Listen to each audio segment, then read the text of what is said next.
আপনি কখনো ভেবে দেখেছেন ভগবান শিবের গলায় সবসময় সাপ থাকে কেন? এটা কিন্তু কোনো সাধারণ সাপ নয়, এটা সাপেদের রাজা বাসুকি নাগ। সমুদ্র মন্থনের সময় দেবতা আর রাক্ষসরা যখন মন্দার পর্বতকে টানছিল, তখন দড়ির কাজ করছিল স্বয়ং বাসুকি নাগ। দেবতারা আর রাক্ষসদের টানে বাসুকি নাগের শরীর কেটে যাচ্ছিল, রক্ত বেরোচ্ছিল, আর সেই রক্ত থেকেই জন্ম নেয় হলাহল বিষ।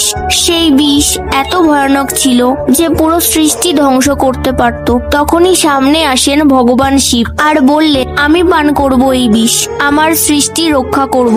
কিন্তু যখন ভগবান শিব হলাহল বিষ পান করছিলেন, তখন কিছু ফোঁটা বিষ নিচে পড়ে যায়, আর সেই বিষ পান করলেন বাসুকি নাগ। ভগবান শিবের জন্য নিজের প্রাণ ত্যাগ করার মতন কষ্ট সহ্য করলেন। ভগবান শিব বাসুকি নাগের ওপর খুশি হয়ে বললেন, বাসুকি নাগ, আজ থেকে তুমি হবে সাপের রাজা, আর আমার গলায় থাকবে তুমি চিরকাল।